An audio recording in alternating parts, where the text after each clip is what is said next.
एक ऐसा बच्चा जिसको क्लासरूम में घुसना अलाउड नहीं था, जो टाट पर बैठ के सीढ़ियों पे बैठ के पढ़ता था। उसके बनाए नियम कानून आज भी 140 करोड़ लोगों के लिए उम्मीद की एक किरण बनकर है। का जन्म 14 अप्रैल 1891 को इंदौर में मऊ नाम की एक जगह पर हुआ। इनके पिताश्री का नाम सूबेदार रामजी सकपाल था और साहेब अंबेडकर के जीवन के बारे में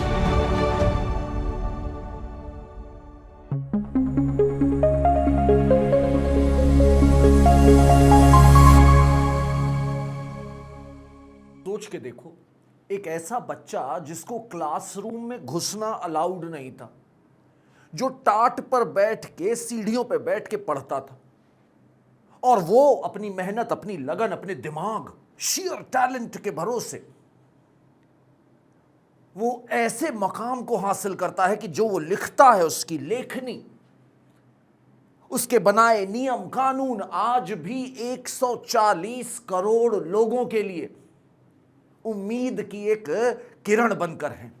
आइए हम लोग जानते हैं डॉक्टर बाबा साहेब अंबेडकर के जीवन के बारे में, थोड़ा सा समझते हैं किन चुनौतियों का उन्होंने सामना किया और how he still managed to shine. कौन थे जो लोग उनकी मदद, जिन्होंने उनकी मदद करी समय समय पर, जिसकी वजह से उन्होंने ये मुकाम हासिल किया। आओ देखते हैं बेटा।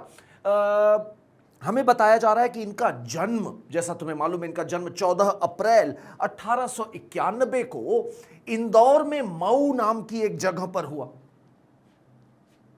इसका नाम अब बदल के डॉक्टर अंबेडकर नगर कर दिया गया है।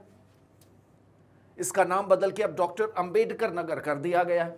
इनके पिताश्री का नाम सूबेदार रामजी सकपाल था। सूबेदार मतलब वो ब्रिटिश इंडियन आर्मी में थे। और इनकी माताश्री भीमाबाई सकपाल थी। इन दंपत्ति के ये 14वें सबसे छोटे आखिरी चाइल्ड थे। ओरिजिनली ये परिवार जो था बेटा, ये बंबई के नीचे कोस्टल कोंकण इलाके में अंबा डावे नाम का एक गांव जो कि रत्नागिरी जिले में था, वहां पर ये पैदा हुए। मतलब ओरिजिनली पैदा तो मऊ में हुए, लेकिन ओरिजिनली ये परिवार रत्नागिरी डिस्ट्रिक्ट से आ रहा था।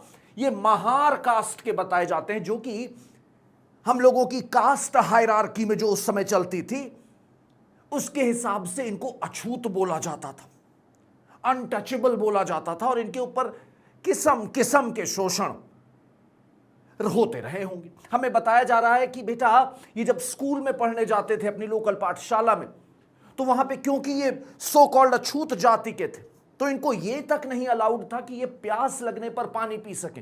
एक ऊंची जात का चपरासी आता था जो ऊपर से करके पानी देता था, तब ये बेचारे पानी पीते थे। इन्होंने अपनी सिचुएशन को बखान कैसे उसकी व्याख्या देने के लिए ये बोला कि नो प्योन नो वाटर, मतलब तब तक मुझे पानी नहीं पीने को मिलता था जब तक कि वहां पे वो चपरासी नहीं आता था। खैर आगे बढ़ते गए ये, इनको कई अच्छे लोगों ने मदद भी करी। इनके एक ब्राह्मण टीचर थे कृष्ण जी केशव अंबेडकर, उन्होंने इनके नाम में सकपाल हटा करके अंबेडकर रख दिया। He became the only untouchable, अपनी कास्ट के अकेले ऐसे इंसान बने जो एल्फिंस्टन हाई स्कूल और कॉलेज में पढ़ने गए। 1906 में, जैसा कि उस समय की सोसाइटी समाज था, 15 साल के भीमराव, इनकी शादी 9 साल की रामाबाई से करवा दी गई और इनका जीवन धीरे धीरे आगे बढ़ने लगा। इनके महार कास्ट ग्रुप में जब लोगों को पता चला कि ये कॉलेज में पहुंच गए, तो लोगों ने एकदम जो है खूब सारे आयोजन कर दिए, पार्टी कर दी। हालांकि इनको लगा कि यार ये क्या कर रहे हैं, मैंने तो कुछ भी नहीं अचीव किया। बाकी कास्ट ग्रुप्स को देखो, बाकी सोशल ग्रुप्स को देखो, वो लोग तो क्या क्या झंडे गाड़ रहे हैं, मैं तो अभी बस कॉलेज पहुंचा हूं। बट फिर भी इनके महार ग्रुप ने बहुत ज्यादा इनके अचीवमेंट को सेलिब्रेट किया। और वहीं पर दादा केलुस्कर नाम के एक इनके मेंटोर थे, जिन्होंने इनको गौतम बुद्ध चरित्र करके एक किताब दी और जिसने इनके ऊपर बहुत इंफ्लुएंस डाला। अगर आप अंबेडकर की बाद की इंटरव्यूज, राइटिंग्स, लेखनी देखेंगे तो आपको पता चलेगा कि अंबेडकर ने 3 लोगों को अपना गुरु कहा है। कौन कौन है वो? एक तो है महात्मा बुद्ध, इनको अंबेडकर अपना गुरु मानते थे। इसके अलावा कबीर से वो बहुत प्रभावित थे और साथ के साथ हमें बताया जा रहा है ज्योतिबा फूले, इनसे भी अंबेडकर भाई बहुत ज्यादा प्रभावित थे। इन्होंने फूले की सोच को ही आगे बढ़ाने के लिए अपनी सारी लड़ाई लड़ी। हमें बताया जा रहा है कि जो महाराष्ट्र के और मध्य प्रदेश की रॉयल्टी थी समवेयर, उनमें से भी कुछ बड़े विजनरी लीडर थे जिन्होंने समय समय पर अंबेडकर जी की सहायता करी। ऐसा ही एक उदाहरण हमें बताया जा रहा है। देखो ये हमको बताया जा रहा है कि पहले तो अंबेडकर जी ने अपनी इकोनॉमिक्स और पॉलिटिकल साइंस में डिग्री ले ली, एल्फिंस्टन कॉलेज से ग्रेजुएट हो गए। फिर सयाजीराव गायकवाड़ द थर्ड, जो कि बड़ौदा के महाराज थे, वो एक विजनरी थे। उन्होंने उस जमाने में 1906-7 में कंपल्सरी प्राइमरी एजुकेशन अपने राज्य में इंट्रोड्यूस करी थी। तो तुम समझ सकते हो कि उनकी सोच कितनी विजनरी थी। उन्होंने एक स्कॉलरशिप सेट करी थी, एक स्कॉलरशिप का उन्होंने गठन किया था। And Bhimrao Ambedkar managed to get hold of that scholarship and he reached Columbia University New York. और यहां पर इन्होंने अपने एकेडमिक टैलेंट से सभी को स्टार स्ट्रक किया। देख रहे हो, double MA, PhD in economics. इन्होंने साथ ही साथ लॉयर की भी अपनी ट्रेनिंग शुरू करी और लंदन स्कूल ऑफ इकोनॉमिक्स भी ज्वाइन किया। समझ रहे हो ना? तो मतलब पहले अमेरिका में पढ़ाई करी, फिर उसके बाद आके लंदन में लॉ की डिग्री ली और लंदन स्कूल ऑफ इकोनॉमिक्स में भी अपनी पढ़ाई करी, जहां पर इन्होंने थीसिस लिख डाली, the problem of the rupee, its origin and its solution. 1921 में इनकी ये थीसिस जमा हुई। आगे बढ़ते हैं। फिर देखो साथ के साथ इन्हें शाहू, जो चौथे शाहू द फोर्थ कोल्हापुर के जो राजा थे, उनका भी काफी सपोर्ट हासिल हुआ। इन्होंने अंबेडकर की मदद करी पहला मराठी जर्नल स्टैब्लिश करने में। अंबेडकर का जो पहला मराठी जर्नल था, जिसका नाम था मूक नायक, इसको स्टैब्लिश करने में शाहू द फोर्थ ने भी, कोल्हापुर के जो राजा थे, उन्होंने भी काफी योगदान दिया, फाइनेंशियल भी और बाकी किस्म का भी। हर तरह के रिसोर्सेज प्रोवाइड कराए। जुलाई 1924 आते आते हमें बताया जा रहा है कि अंबेडकर जी ने बहिष्कृत हितकारिणी सभा स्टैब्लिश कर दी और इन्होंने दलित युवकों को एक मूल मंत्र दिया, जिसका जो था एजुकेट, एजिटेट, ऑर्गेनाइज। शिक्षित बनो, आंदोलन करो, संगठित रहो। ये इन्होंने समझाने की कोशिश करी। इसी समय 1926 में ब्रिटिश गवर्नमेंट ने हिल्टन यंग कमीशन स्टैब्लिश किया। This was the royal commission on Indian currency and finance. Hilton commission ने अंबेडकर की जो थीसिस थी, द प्रॉब्लम ऑफ रूपी, वो पढ़ी।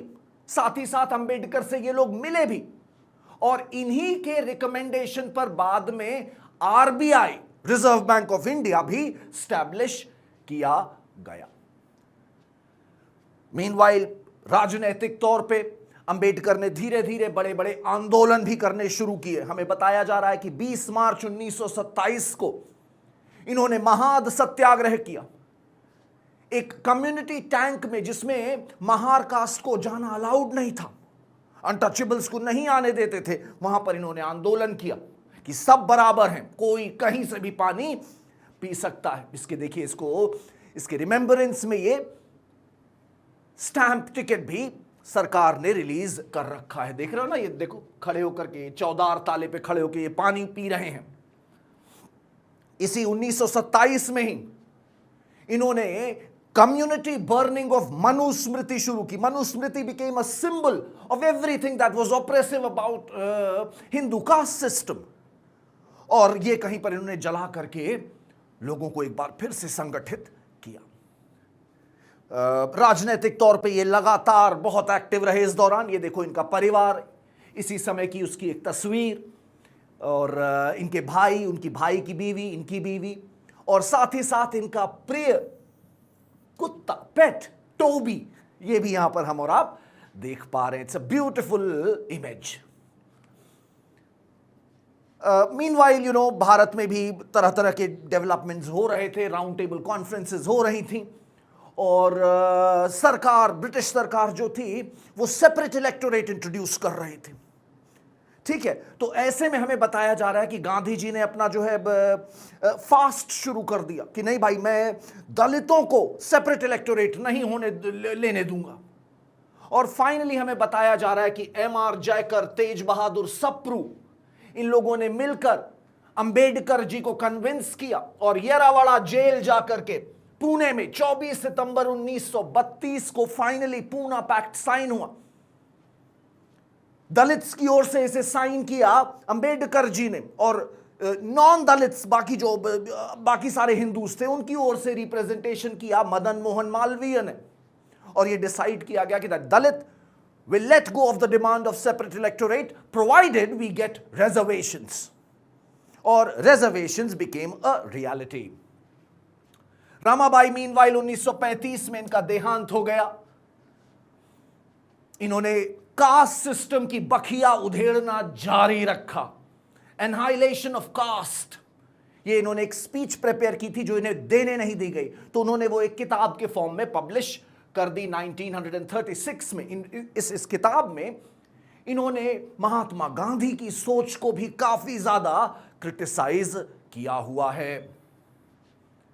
मीनवाइल जब 22 दिसंबर 1929 को जिन्ना ने, मोहम्मद अली जिन्ना ने डे ऑफ डिलीवरेंस अनाउंस किया। क्यों अनाउंस किया? क्योंकि कांग्रेसी मिनिस्ट्रीज ने रिजाइन कर दिया था वर्ल्ड वॉर 2 शुरू होने के बाद। तो इस डे ऑफ डिलीवरेंस के लिए जो आयोजन हुए उसमें अंबेडकर और जिन्ना ने मंच शेयर किया और साथ में बोला कि हां भाई, ये हिंदू रूल जो है इसके खिलाफ जो है हम आवाज उठा रहे हैं, और निजात मिली हमको कांग्रेस की हिंदू मिनिस्ट्रीज से। इस तरह से करके स्पीचेस दी गई। पार्टीशन को भी इन्होंने कहीं ना कहीं सपोर्ट किया, पार्टीशन को भी इन्होंने सपोर्ट किया। ठीक है, फिर हमें बताया जा रहा है कि 1946 में इन्होंने हु वर द शूद्रास एक हिस्टोरिकल अकाउंट निकाला, जिसमें उन्होंने बताने की कोशिश करी कि ये जो अवर्ण लोग हैं ये कैसे, इनका क्या हिस्टोरिकल कंस्ट्रक्ट है, कैसे ये निकल के आए, कैसे बने, इस पर इन्होंने बात करी। बाद में जब हमें आजादी मिल गई 15 अगस्त 1947 को, तो जो फर्स्ट नेहरू मिनिस्ट्री बनी उसमें लॉ मिनिस्टर के तौर पे बी.आर. अंबेडकर शामिल हुए। गांधी जी ने खास तौर पे इनका नाम पुश किया था। यह भी हमें किताबों में पता चलता है। इनको ड्राफ्टिंग कमेटी का चेयरमैन बनाया गया, और इन्होंने और इनकी पूरी कमेटी ने बहुत मेहनत से काम करे, जिसमें खास तौर पे मैं नाम लेना चाहूंगा सर B.N. राव का। और इन लोगों ने एक ऐसा कॉन्स्टिट्यूशन बनाया जो अभी भी कितना स्टर्डी है ये हम देख सकते हैं। ठीक है, अच्छा, तो ये फाइनल ड्राफ्ट 25 नवंबर 1949 को रेडी हो गया।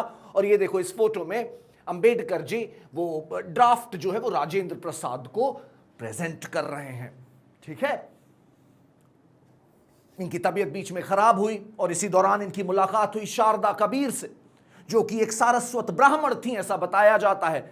They both started liking each other. इन्होंने अपना नाम, शारदा कबीर ने अपना नाम बदल के सविता अंबेडकर कर लिया, और इन दोनों ने 1948 में शादी करी। ये दूसरा विवाह था अंबेडकर जी का।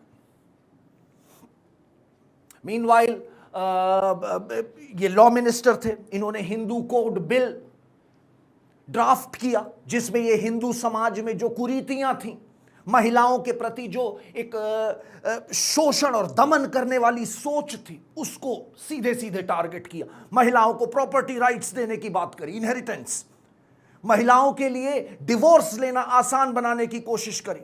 ये था हिंदू कोड बिल। इसका विरोध होने लग गया। जो मुझे कहना चाहिए ऑर्थोडॉक्स हिंदू ग्रुप्स थे, they did not like it.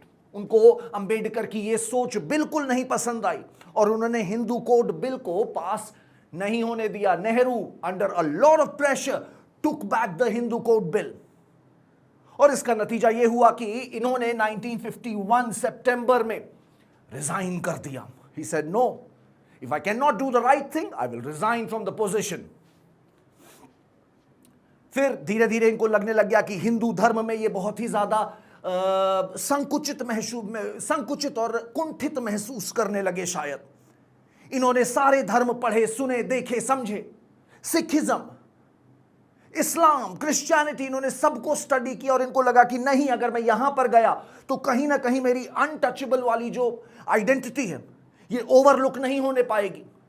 और finally he decided upon Buddhism.